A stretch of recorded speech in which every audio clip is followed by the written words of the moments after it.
अब हम बात करेंगे छत्तीसगढ़ और मध्य प्रदेश की। ये भी वो राज्य हैं जो बीजेपी ने स्वीप किए थे। 11 सीटों वाला छत्तीसगढ़ क्या कह रहा है, आज छत्तीसगढ़ का मूड क्या है लोकसभा को लेकर के आपको दिखाते हैं। पिछली बार इनमें से 10 सीटें बीजेपी के पास थी, 1 सीट कांग्रेस पार्टी के पास थी। तो छत्तीसगढ़ की 11 सीटों में पहले वोट शेयर देखिए। 46% वोट बीजेपी को मिल सकता है, 43% वोट कांग्रेस पार्टी को। गैप बहुत ज्यादा नहीं है, 46% बीजेपी, 43% कांग्रेस पार्टी, 11% वोट अन्य को मिल सकता है। और इस वोट शेयर को अगर हम सीटों में ट्रांसलेट करें तो आपके सामने सीटें आएंगी। छत्तीसगढ़ की 11 सीटों में से किसे कितनी सीटें मिलती हुई दिखाई देती हैं, केवल 3% का गैप वोट शेयर में। सीटों पर जब आप आते हैं तो यहां भी कांग्रेस पार्टी पिछली बार की तुलना में बेहतर कर सकती है। 7 सीटें भाजपा, 4 सीटें कांग्रेस पार्टी, यानी सीधे सीधे 3 सीटों का 19 की तुलना में बीजेपी को नुकसान और 3 सीटों का कांग्रेस पार्टी को फायदा होता हुआ हमें दिखाई दे रहा है। लेकिन बीजेपी फिर भी यहां बहुत बेहतर है। और ये सारे वो राज्य हैं, राजस्थान हो चाहे छत्तीसगढ़ हो, जहां बीजेपी ने 95% से ज्यादा स्कोर किया। और आप देख रहे हैं 7 सीटें बीजेपी अब भी यहां जीत सकती है। कांग्रेस पार्टी 4 सीटें जीतती हुई हमें दिखाई दे रही है। लेकिन राजस्थान की तरह कुछ भरपाई ऐसा लगता है कि पिछले नतीजों की तुलना में कांग्रेस पार्टी ने की है। चंद एक सीटें कांग्रेस पार्टी बीजेपी से छीनती हुई दिखाई दे रही है। जो राजस्थान में अगर 4 हैं तो कांग्रेस, तो यहां छत्तीसगढ़ में भी 4 सीटें कांग्रेस पार्टी जीतती हुई हमें दिखाई देती है। तो गैप कम हो रहा है छत्तीसगढ़ में भी। बीजेपी और कांग्रेस के बीच में लगातार हमारी चर्चा चल रही थी कि ये जितनी सीटें कम हो रही हैं भाजपा की, क्या इसकी भरपाई भी किसी और जगह से होगी। 4 सीटें राजस्थान से और 3 सीटें यहां 19 के कंपैरिजन में देखें तो छत्तीसगढ़ में कम होती हुई दिखाई दे रही हैं। प्रदीप जी, ये 100% स्ट्राइक रेट वाले राज्य थे, यहां बीजेपी लग रहा है कि कुछ ग्राउंड दे रही है कांग्रेस पार्टी। नहीं, अगर छत्तीसगढ़ को देखें आप तो पिछली बार भी बीजेपी के लिए मुश्किल थी, संकट था।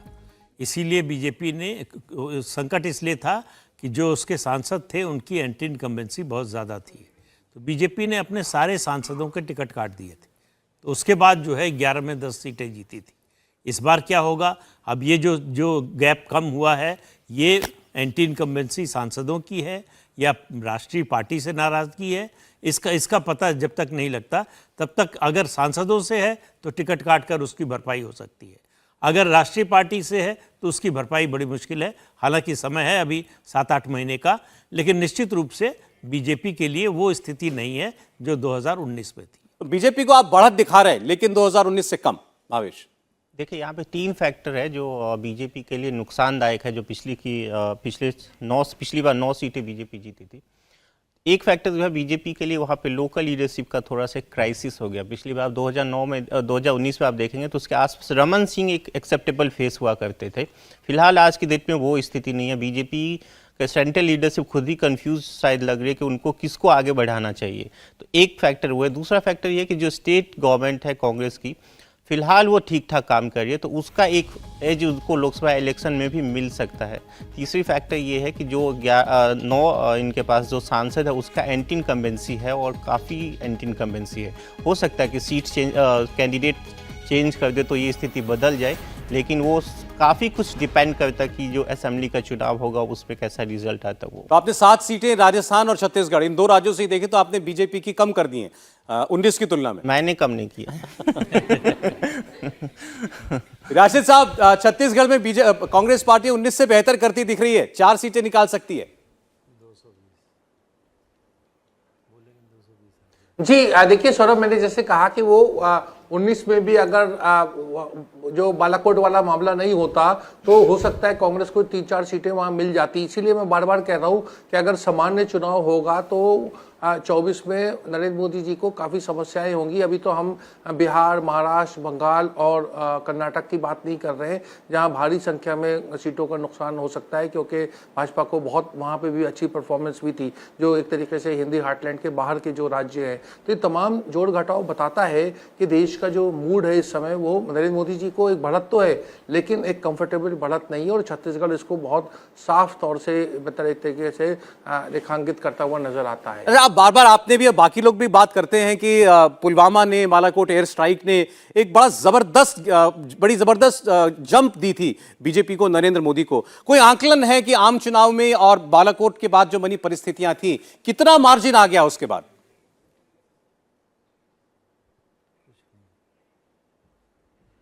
सौरभ देखिए, उसका कहना बड़ा मुश्किल है, शायद भावेश उसका जवाब दे सके। मुझे लगता है 40-50 सीटों का फर्क पड़ा था। अच्छा, मानते हैं भावेश आप ये? मुझे लगता देखिए, है मैं बताता हूँ, जो कोई भी फर्क चुनाव पड़ा था, प्रदीप जी। वो वोट शेयर का, जो सीट शायद 50,000 से जीतते वो 3 लाख से जीत गए, तो उसका फर्क निश्चित रूप से पड़ा था कि टोटल वोट परसेंटेज उससे शायद कम होता, लेकिन बालाकोट ना होता तो बीजेपी के 303 ना आती। ये मानने का कोई तार्किक आधार नहीं है। ये केवल एक ओपिनियन हो सकती है कि ऐसा होता तो ऐसा होता, और ये क्यों मानकर चल रहे हैं राशिद साहब कि इस बार कोई बालाकोट नहीं होगा? नहीं, अरे आप कह रहे हैं बालाकोट दोबारा होगा? नहीं, उस तरह का कुछ भी हो सकता है, उससे बड़ा भी हो सकता है, उससे बड़ा भी हो सकता है। अभी राजनाथ सिंह ने कहा कि हमने कारगिल के टाइम एलओसी पार नहीं की थी, लेकिन याद रखें हम तब भी पार कर सकते थे, आज भी कर सकते हैं, और जरूरत पड़ेगी तो कल भी करेंगे। और इतना ही बहुत होता है नहीं, उन्होंने ये बात फिर दोबारा रिपीट भी की। उन्होंने कहा कोई नहीं समझाओ तो मैं दोबारा इस बात को कह देता हूं। तो ये बड़ी चर्चा है देश के अंदर कि क्या 2024 के चुनाव से पहले कोई ऐसी परिस्थिति बन सकती है कि एक बार फिर हम कोई तनाव होता सीमा पर देखें। हर्षवर्धन जी, नहीं, एक तो ये कहना कि बालाकोट ने एज दे दिया था। नहीं, मैं इसको बिल्कुल नहीं मानता हूं, और ये कहते हुए उस साजिशी सिद्धांत के साथ हम लोग जाते हैं कि पुलवामा कोई ऐसी साजिश थी जो चुनाव के लिए हुई। मुझे लगता है एक पत्रकार के तौर पर, एक भारतीय नागरिक के तौर पर इसको स्वीकार करना मेरे जैसे व्यक्ति के लिए तो बहुत मुश्किल है कि देश की सेना और उसका, जिसको हम कहें कि कोई उसका सैक्रिफाइस करेगा, ये मैं बिल्कुल नहीं मानता हूं। ये बहुत ही खराब कॉन्स्पिरेसी थ्योरी। जहां तक रही कि भारत क्या पाकिस्तान या पीओके या कहीं कोई आतंकवादी ठिकाना है उस पर हमला कर सकता है, अब एक्चुअली मैं भी इस पे कैविएट दे दूं क्योंकि अभी ये चर्चा हुई। हम लोग जब बात करते हैं तो पुलवामा बालाकोट में कई बार अंतर नहीं करते हैं, और मैंने भी जो यहां भी कहा, हमने जो बात की उसमें भी कोई गलत संदेश नहीं जाना चाहिए, तो उसको क्लैरिफाई कर देना चाहिए।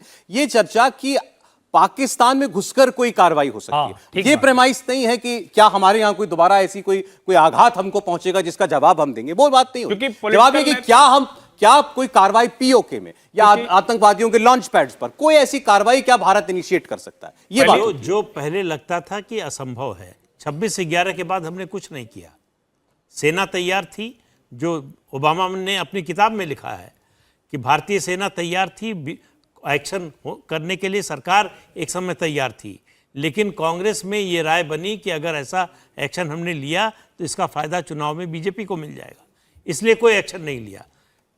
बालाकोट करके हमने बताया कि हम सीमा पार कर सकते हैं, वो जो वर्जना थी उसको तोड़ दिया। तो बात करें तो पुलवामा नहीं बालाकोट कहना चाहिए। बिल्कुल। और दूसरा मैं ये कह रहा हूं, पहली बात तो ये कि पाकिस्तान को भी पता है वो ऐसी हरकत करने से बचेगा। दूसरा मैं कह रहा हूं कि जब हम लोग ये बात करते हैं तो मुझे लगता है कम से कम जो हिस्टोरिकल डेटा है उसकी बात तो जरूर करनी चाहिए। उत्तर प्रदेश सबसे मजबूत राज्य, 2014 में 71 + 2 73 सीटें, 71 भारतीय जनता पार्टी की, 2 अपना दल अनुप्रिया पटेल वाली। 19 में क्या होता है, 19 में 62 + 2 62 भारतीय जनता पार्टी और 2 अनुप्रिया पटेल वाली। इसका मतलब यह हुआ कि जो भी देश में इक्वेशन था वो पॉलिटिकल इक्वेशन के लिहाज से चेंज हुआ। उसमें बालाकोट, अगर बालाकोट होता तो 80 में 80 2019 में क्यों नहीं जीते? तब कहेंगे कि सपा और बसपा का गठजोड़ हो गया। मुझे लगता है कि पॉलिटिकल नैरेटिव अपनी जगह है, सिक्योरिटी का मसला अपनी जगह है, और यह हर कोई जानता है कि देश की सुरक्षा को लेकर राष्ट्रीय जो विमर्श होता है उसको लेकर नरेंद्र मोदी और भारतीय जनता पार्टी के पक्ष में बात बनती है। कोई ऐसी मुश्किल होगी तो उसका जवाब हमारी सेना देगी। जी संजीव जी, नहीं आपने जो अभी 2 बातों का कम तुलना किया, ये इंटरेस्टिंग है। बालाकोट हुआ तो यूपी में 14 से कम सीट आई बीजेपी को, तो फिर तो सीटें बढ़ जानी चाहिए थी। मतलब अलायंस को जहां काम करना था वहां अलायंस किया, 9 सीटें कम हो गई, 9 सीटें कम हो गई, लेकिन इसका मतलब अलायंस चला, जितना भी असर अलायंस का होना था वो हुआ। बालाकोट की एयर स्ट्राइक उसको ओवरराइड नहीं कर पाई। संजीव श्रीवास्तव साहब,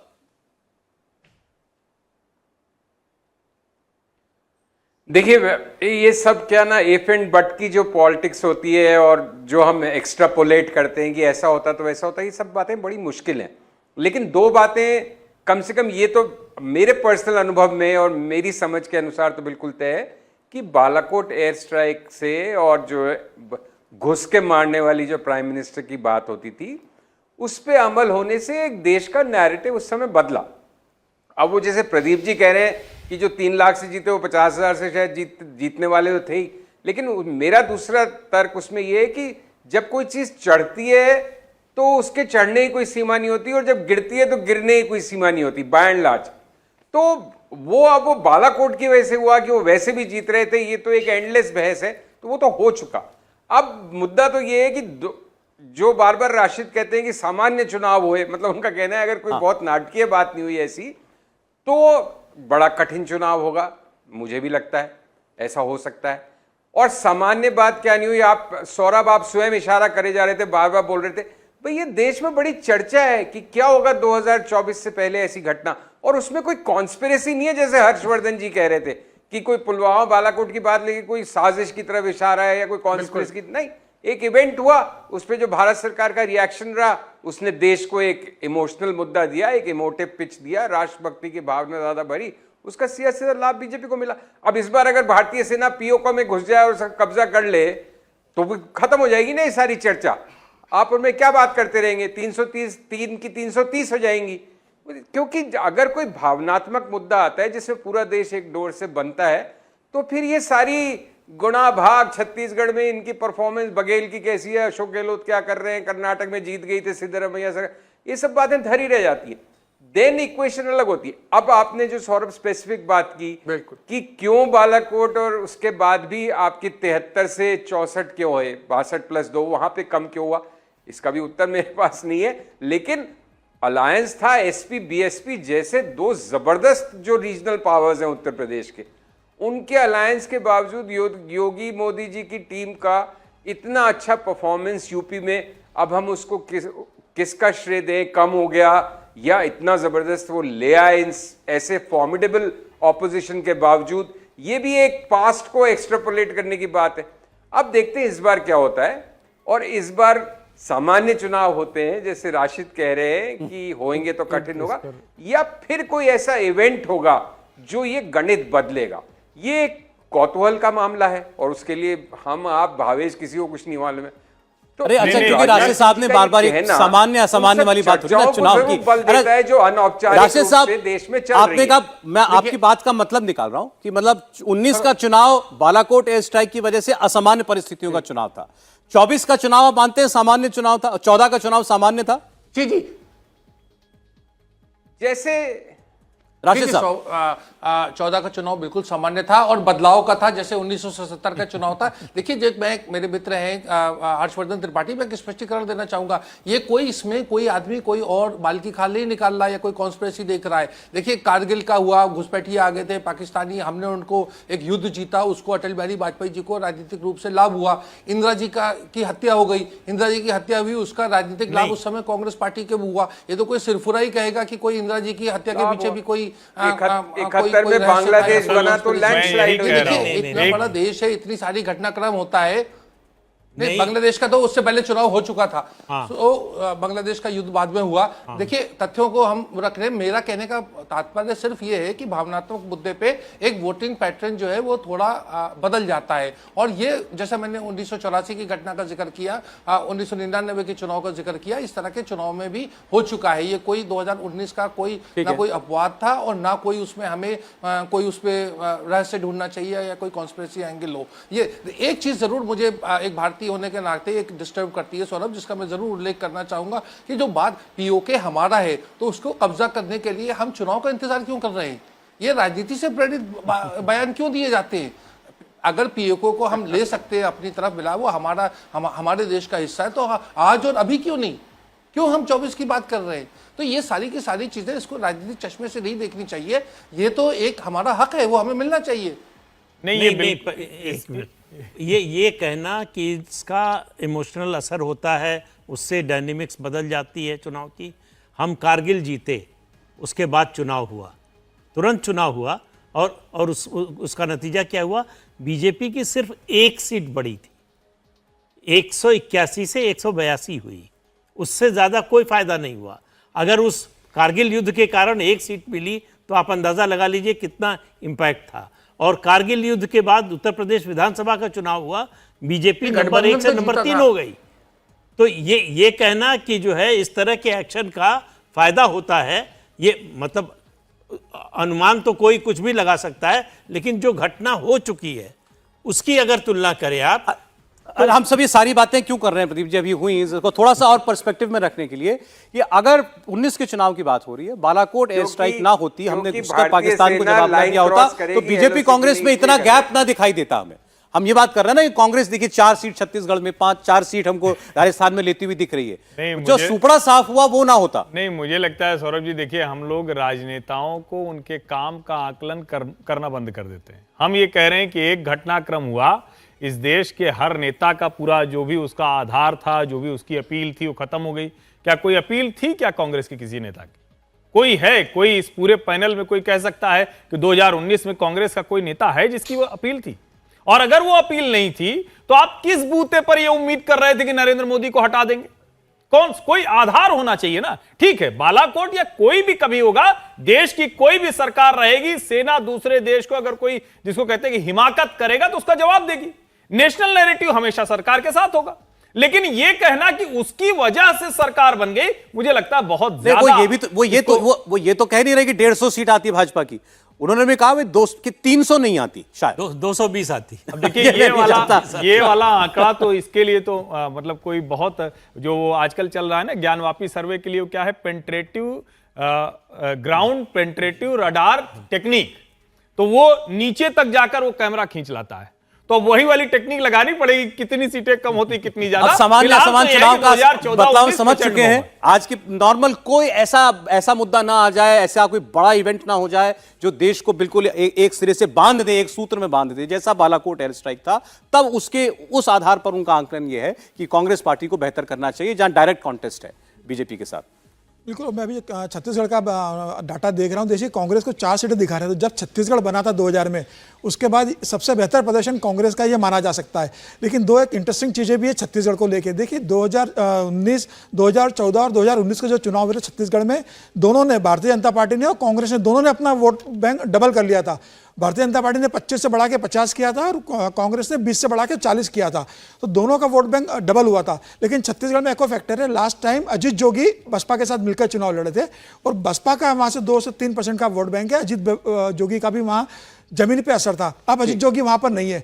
तो इस बार अब ये इंटरेस्टिंग होगा देखना कि जो 10% वोट बैंक, 8 से 10% अजीत जोगी और मायावती ने लिया था पिछले लोकसभा चुनाव में, वो अब कहाँ शिफ्ट होता है? 5%, 7% जो लिया था वो अब कहाँ जाएगा? क्योंकि मायावती का भी अब वहाँ बहुत ज़्यादा प्रेजेंस नहीं है और अजीत जोगी जब रहे नहीं, उनके बेटे की स्थिति वो है नहीं कि वो अजीत जोगी जैसा करिश्मा कर कैसे डिस्ट्रीब्यूट होगा। 61 सीटों का सर्वे आप देख चुके हैं अभी तक। बीजेपी इसमें आगे दिख रही है 49 पर और 11 सीटें इंडिया अलायंस जो है वो जीत सकता है।